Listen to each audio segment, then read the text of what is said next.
أعوذ بالله من الشيطان الرجيم بسم الله الرحمن الرحيم الحمد لله رب العالمين نحمده ونشكره ونستعينه ونستغفره ونتوكل عليه ونصلي ونسلم على حبيبه ونجيبه وخيرته في خلقه حافظ سره ومبلغ رسالاته بشير رحمته ونذير نقمته سيدنا ونبينا وحبيب قلوبنا وطبيب نفوسنا أبي القاسم المصطفى محمد اللهم صل على محمد وعلى آله الأطيبين المنتجبين الهداة المهديين المعصومين المكرمين سيما بقية الله في العالمين روحي وأرواح العالمين لتراب مقدمه الفداء أوصيكم عباد الله ونفسي بتقوى الله وطاعته.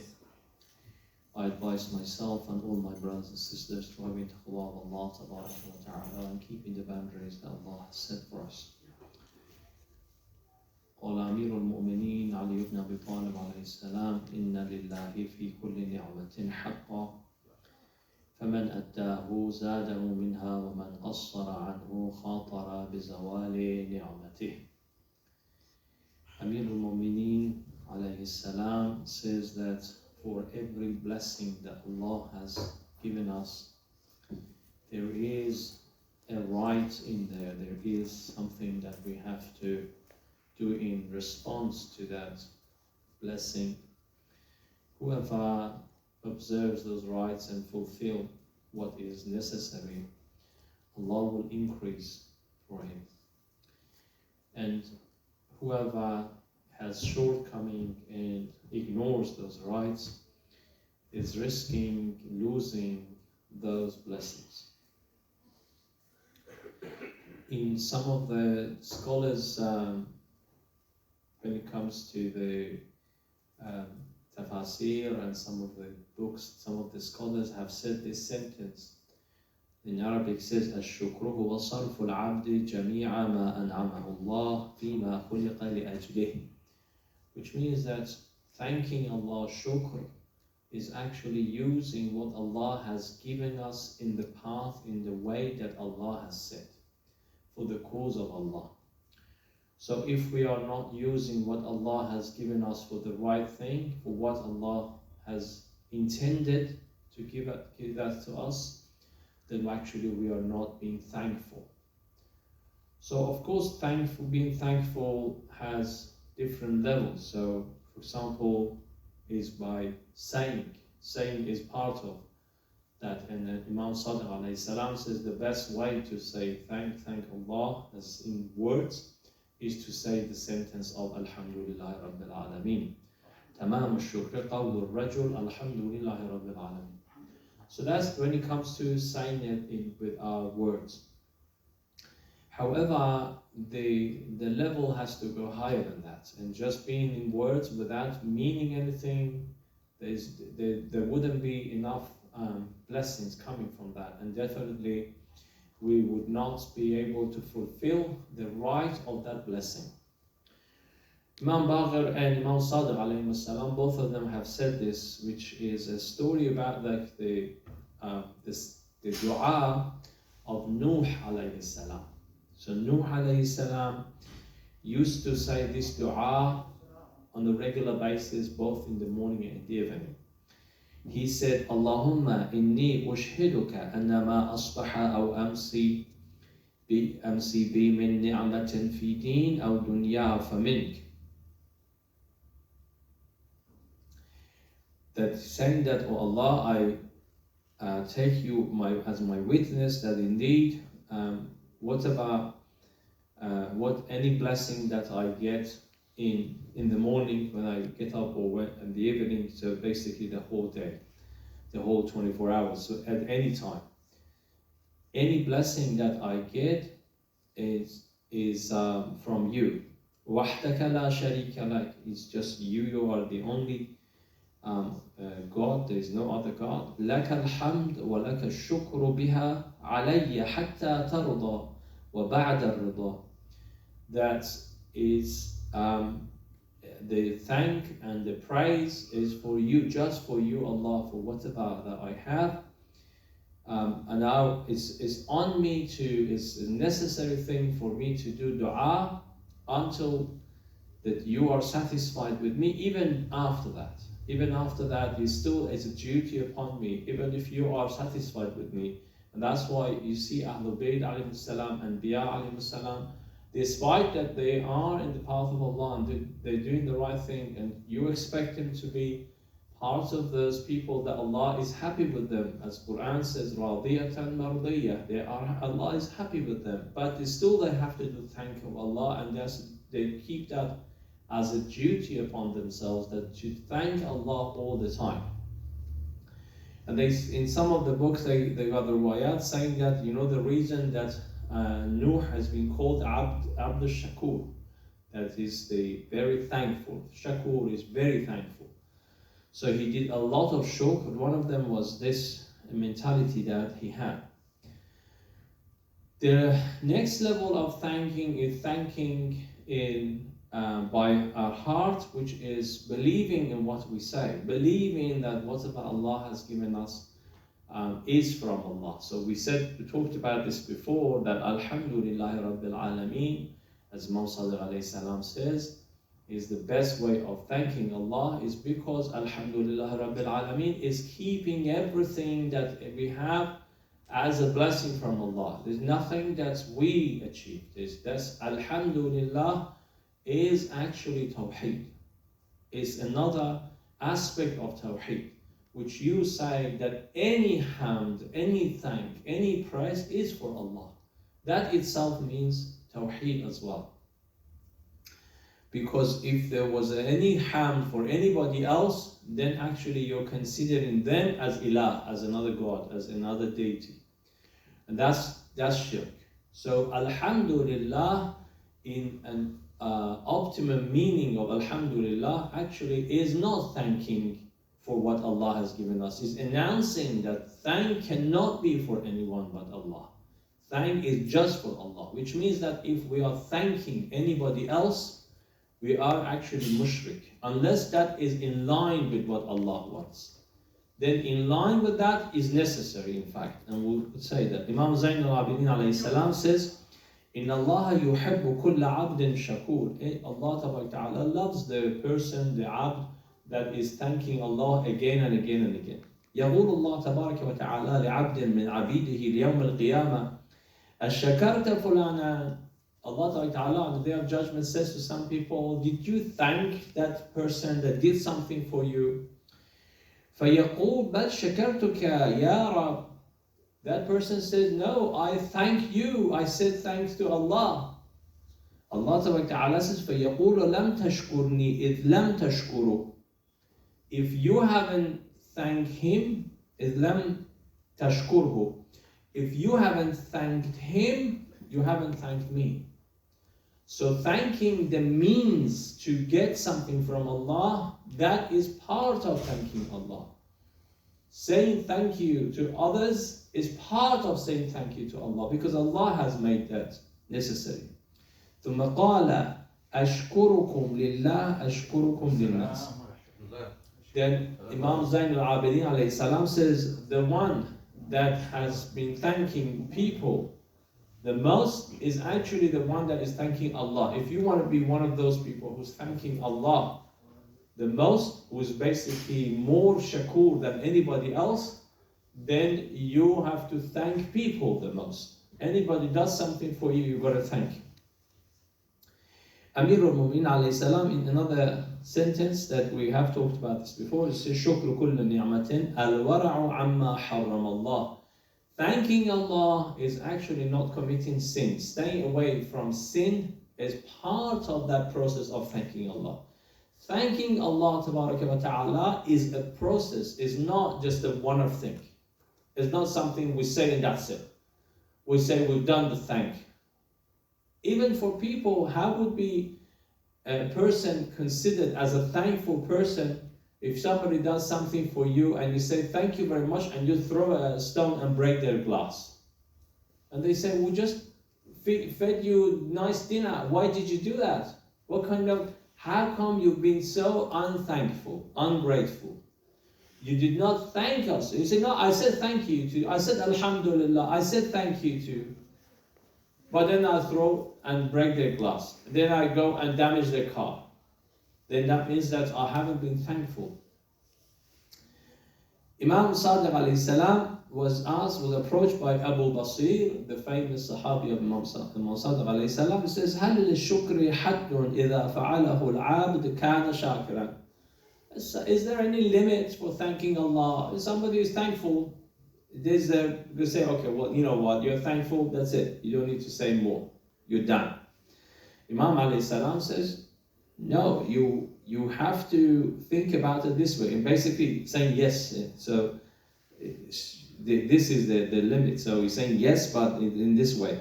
يحمد الله على كل نعمة عليه في أهل ومال وإن كان فيها أنعم عليه في ماله حق أداه ومنه قوله جل وعز سبحان الذي سخر لنا هذا وما كنا له مقرنين.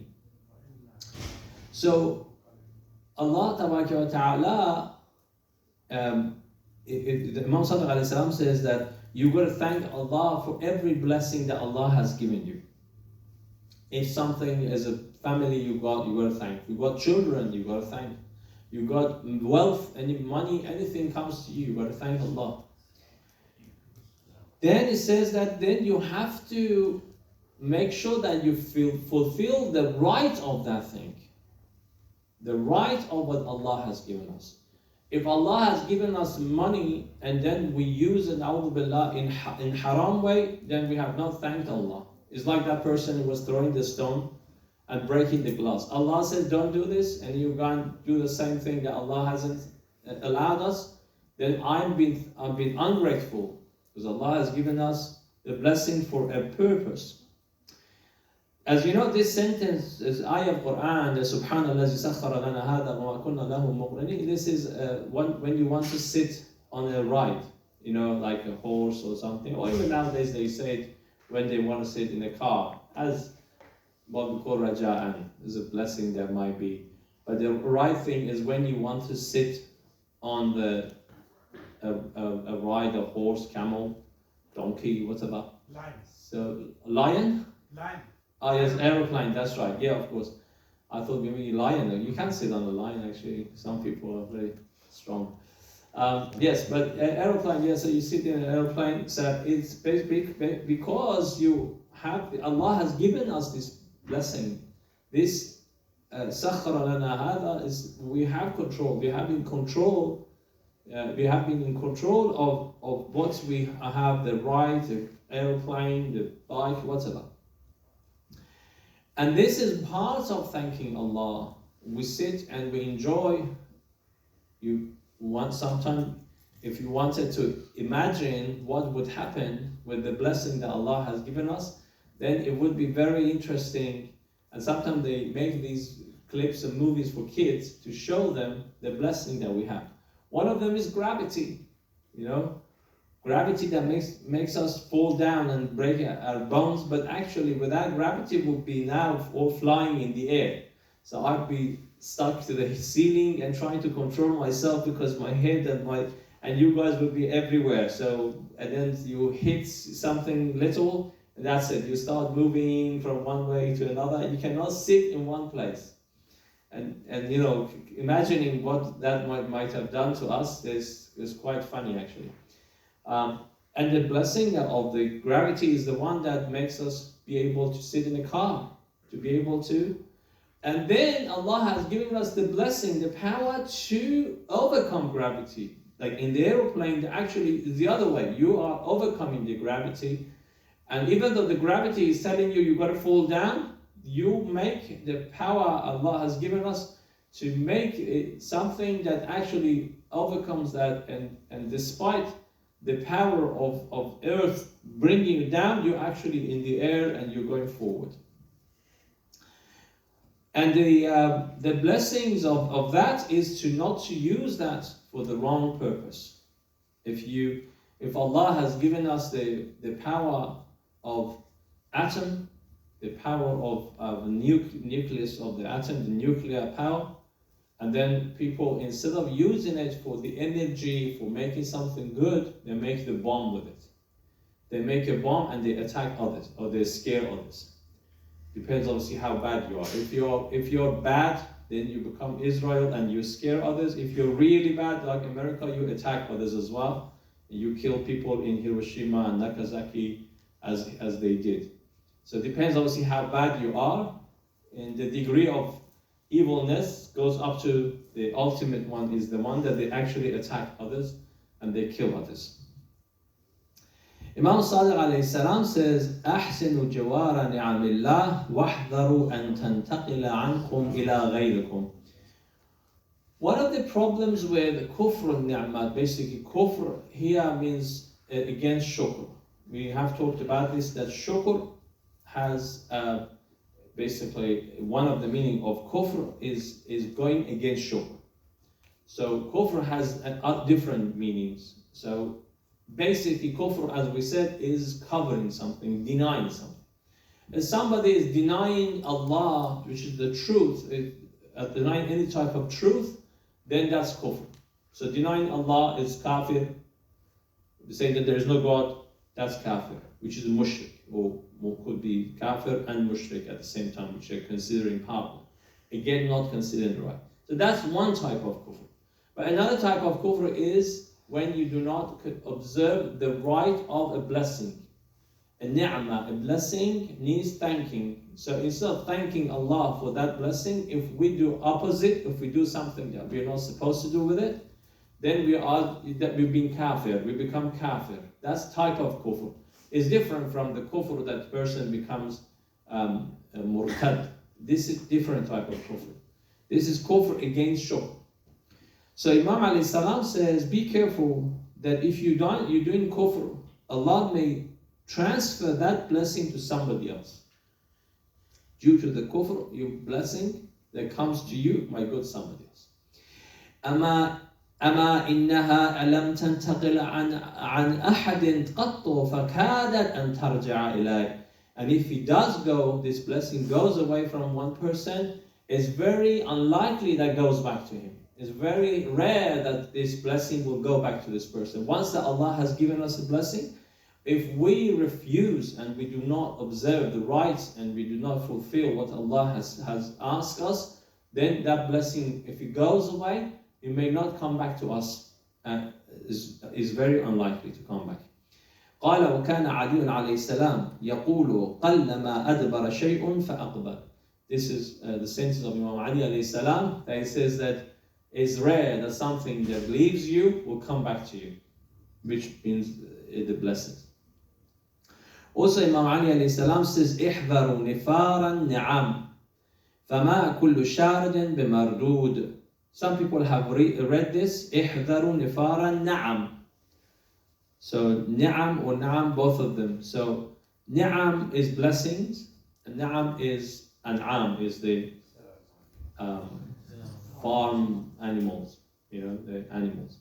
So basically both of them is a either ni'mah is a blessing itself, or talking about the animal as a type of blessing, because the second sentence is فَمَا كُلُّ شَارِدٍ بِمَرْدُودٍ. Sharid is the type of animal that escapes. So Imam alayhi salam says, be careful, because the type of animal that escapes, it's like that blessing that goes away from you, is hardly any chance of that animal that comes back. That's it. It leaves you and you cannot catch it. Also, it's similar to that. Imam Rida alayhi salam says, "Inna ni'am kal ibil mu'taqalah." The blessing of Allah is like the camel that has been leashed. في عطنها على القوم, so it doesn't harm others. It stays away from it. ما أحسن الجوار. When the camel has been leashed and controlled, beautiful. You're next to the camel, doesn't do anything bad. It's beautiful looking at the camel, no problem.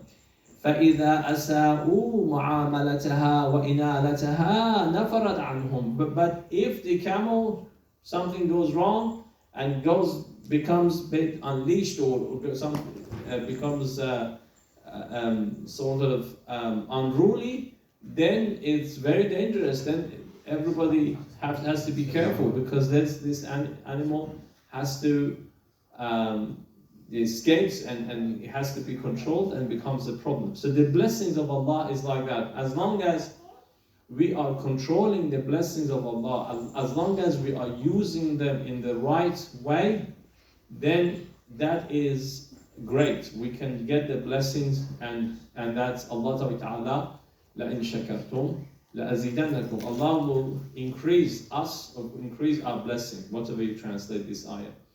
So Allah will increase us based on, or increases the capacity for getting blessings. As long as we are thanking Allah. If we don't thank Allah, then we are going to lose things. We're going to lose the blessings that we have. And that's the rule of basically life, something that everybody knows. That once that the blessing is gone, then actually we know what we have lost. Many people, when the parents are alive and next to them, they do not look after them, they do not thank them. And the moment they leave them, they start remembering that what a blessing they were and they left us. And that is always regretful. And then you can just pray for them, because now they're gone. You can give sadaqah on their behalf.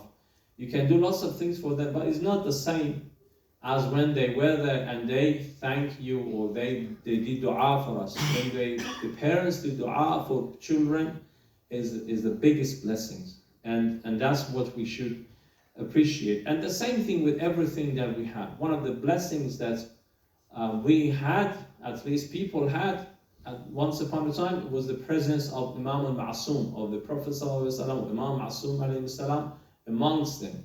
When those people left them, then they realized how bad the situation is. And now everything that is happening in this world and is always like a dead end.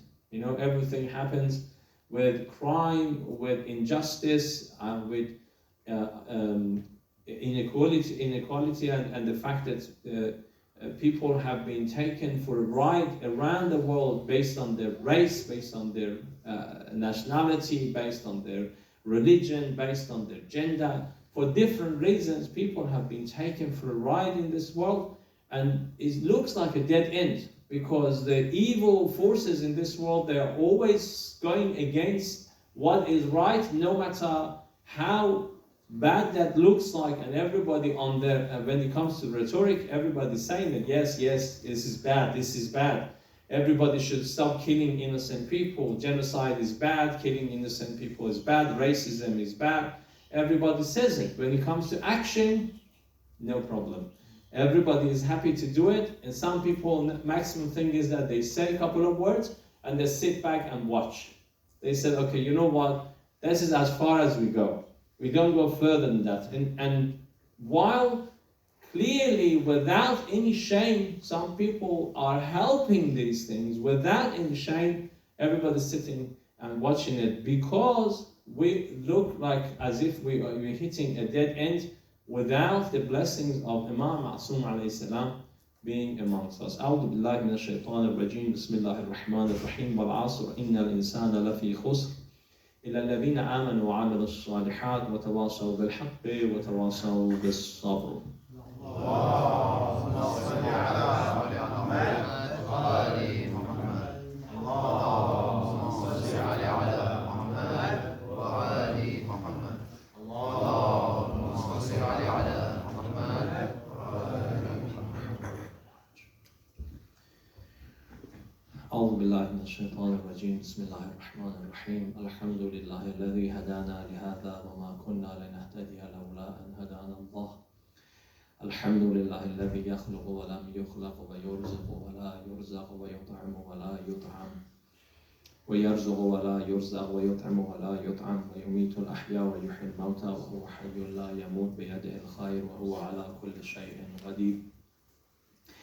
اللهم صل على محمد عبدك ورسولك وأمينك وصفيك وحبيبك وخيرتك من خلقك وحافظ سرك ومبلغ رسالتك أفضل وأحسن وأجمل وأكمل وأزكى وأنمى وأطيب وأطهر وأسنى وأكثر ما صليت وباركت وترحمت وتحننت وسلمت على أحد من عبادك وأنبيائك ورسلك وصفوتك وأهل الكرامة عليك من خلقك. اللهم صل على علي أمير المؤمنين ووصي رسول رب العالمين، عبدك ووليك وأخي رسولك وحجتك على خلقك وآيتك الكبرى والنبأ العظيم. وصل على الصديقة الطاهرة فاطمة الزهراء سيدة نساء العالمين.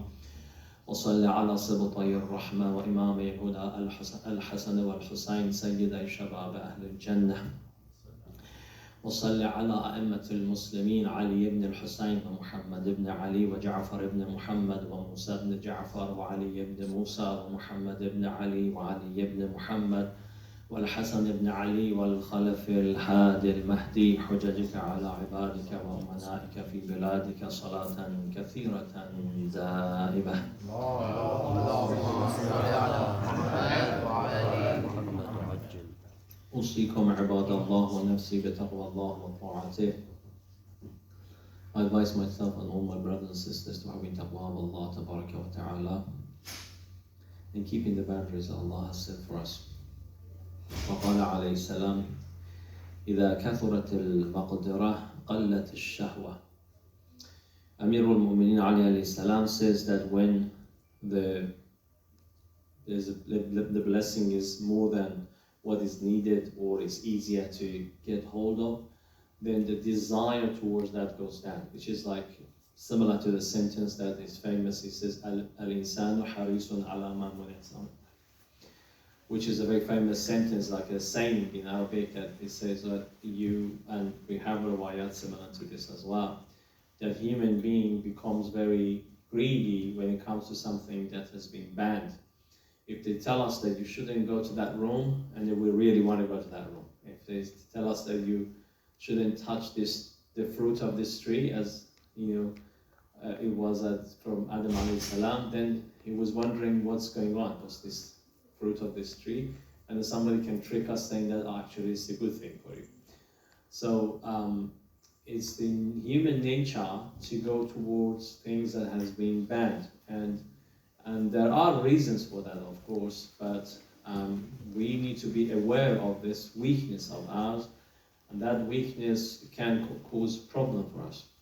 Nowadays, the world of business, the marketing, one of the things that they have been using against people to make their market, their business, more controllable and raising the prices, is using this human being's nature, and this is psychology of human beings. So business and marketing has a psychology. One of the psychology points of that is this: the fact that when they want to show something is valuable, they make it look like a rare thing and difficult to get hold of. And you can see the value of things go up very unnaturally and unreasonably. So, for example, they put in an auction, they come and say this is a very rare thing, like these paintings of a painter that brings a painting, and when you look at it, you think, oh, probably if somebody puts it in your house by mistake, you go and see it, you don't know what that painting is. You think that your kids have been naughty and they've been just messing about with paints. So these kids will see what they've done, and somebody says, by the way, this is $10 million painting. And then you think, why? I mean, this is just there's just a bit of paint. Somebody put it randomly on canvas. But because they come and say, for example, it's a very rare thing, that the painter is dead, he's not going to do the painting anymore. So people get greedier and greedier, and for example, this painting belongs to, for example, let's say another century or some old paintings, even though when you look at it, you think, well, in reality, this shouldn't really be that expensive. Okay, there is a value for everything, but that expensive, not really. So these are all false prices, false values that we put on things. And one of the methods of using the human being's psychology and the weaknesses, one of them is that to make things rare and scarce and saying that this is unique, there's nothing like it. You know, if I tomorrow make something that is nothing like it, it doesn't mean that that's a valuable thing. There's nothing like it, so what? You know, if there's no usage for it. Islam is a practical religion. Despite of what you may see in other values, and not religion necessarily, but other types of lifestyles and values, that people would promote things that do not have a real value. There's no real value for them, and they promote it. In Islam, things would have real value, number one. Number two, we're not allowed to make a false market, make the market falsely valuable and high while there's nothing there. So say, oh, this is a very valuable thing, very rare, while it's just put them put the goods in the garage or some depot or storage place, and we act like there's nothing, there's not much left. As you can see, in the time of COVID, we saw the human greed very obvious and at the very high level of it, and people got very greedy, and they got very anxious about this. It wasn't just type of greed that you can see by asking for more, but it was actually anxiety with it too. And people were really even pushing each other and sometimes taking each other's right just because they want something that may not be available.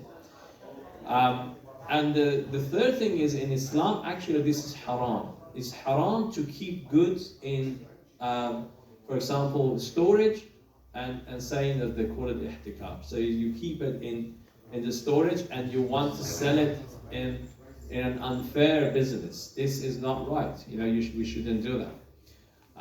And in certain aspects could be even haram. So yes, of course, it's your goods. You can sell it the way you want it, but in the society level, there are duties that we have towards people. So if that good is something that is necessary for people, let's say is the provision of people, as for example is the wheat or the bread, the things that people really need. Without it, they might starve. Even that much, if you keep it away from people, and just because you want to raise the price, that itself can be haram. So the religion that we have is based on, as we say, practical approach. People are hungry, you've got to feed them. Right now, people are starving in many places in the world. Even, for example, in some countries that they may not look like very poor countries, people are still starving. Let alone people in places like Gaza that they're really starving, and there are, as the United Nations has mentioned, they are actually living in a famine and in a very bad situation. But you can see there are countries in this world that they are throwing away their products. They put America puts every year some of the wheat in the bin, basically throws it in the sea because it wants to keep the price of the wheat. I mean, I don't know if they do it nowadays, but they used to do it. But at the end of the day, they try to control it, or sometimes they misuse it. So the wheat that could be fed to people, they keep it for animal. They don't give it on purpose to people to keep the price the way they want. So that itself, it shows the nature of the policies that exist in this world, that is not about humanity and human rights and being fair. You know, sometimes we expect too much. Like right now, we may expect too much from, for example, countries like the USA and Israel to be nice to people of Gaza. We're expecting too much from them. They are not made for that. They are from the day one, they're after their benefits, and that's what they're used to. They're not really used to sacrificing, caring. As you can see, even the campaign that they got for their presidency, you do not see anywhere that somebody comes and says, look, this president is better, this candidate is better because he's such a, or he or she is very just person. Nobody says that. They always talk about the prices. They always talk about comfort in your house, how many cars you can have. That's all what matters. How is he or she is going to get it, who cares? As long as we are happy, as long as we have our own, for example, electricity and gas and everything gets cheaper, who cares where it comes from? This is not the approach of Islam. Islam says that if you are going to have a comfortable life and get richer, but on the expense of mistreating others, being unjust to others, that's not accepted in Islam. That wealth is haram. That wealth is forbidden for anybody.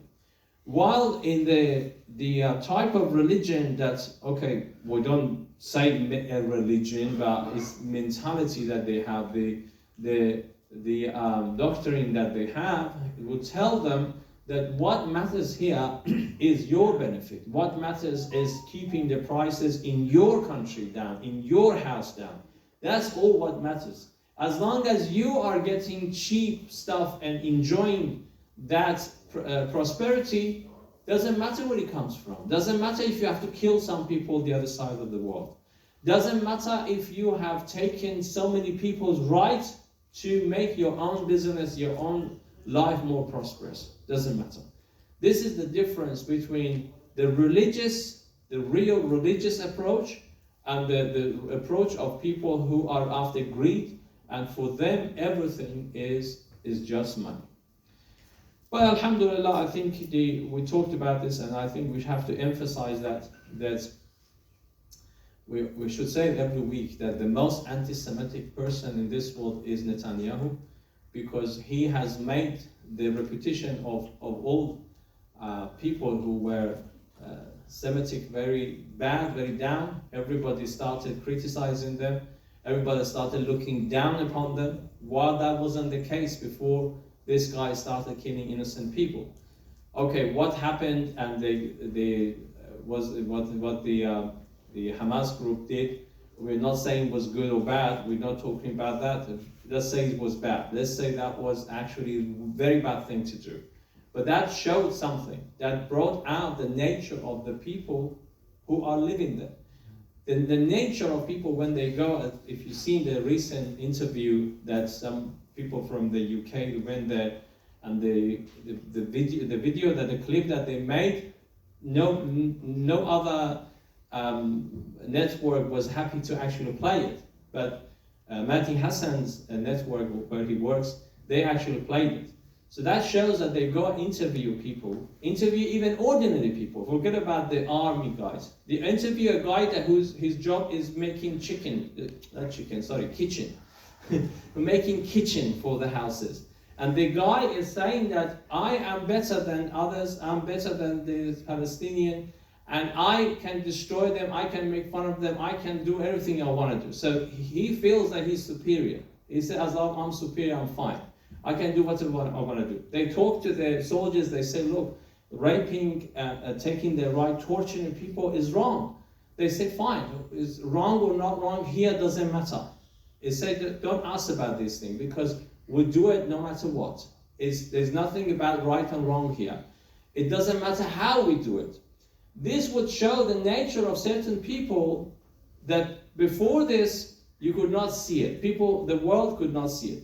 And more importantly, you can see that these people go to the parliament in the US and they pay them as much as they want. But they open the door, they say, you know what, come and take whatever you want. You'll be, as long as you're happy, we're happy. No matter how you use it, where you use it, that's how it is. So that's something that at least it showed to the world, and as we said, destroyed the reputation of certain people, which is, we know who is guilty. أعوذ بالله من الشيطان الرجيم بسم الله الرحمن الرحيم قل أعوذ برب الفلق من شر ما خلق ومن شر غاسق إذا وقب ومن شر النفاثات في العقد ومن شر حاسد إذا حسد. اللهم اكشف هذه الغمة عن هذه الأمة بحضور الحجة وعجل لنا ظهوره. اللهم لا تجعلنا فتنة لقوم الظالمين. اللهم اشغل الظالمين بالظالمين. اللهم انصر الإسلام وأهله واخذل الكفر وأهله. اللهم انصر جيوش المسلمين. اللهم صل على محمد وآل محمد وعجل فرجهم واجعلنا من أعوانه وأن أعوان إمام الزمان عليه السلام إن شاء الله وشيعته بمنك وجودك وكرمك يا أرحم الراحمين. صلوا على محمد وآل محمد. اللهم صل على محمد وآل محمد وعجل.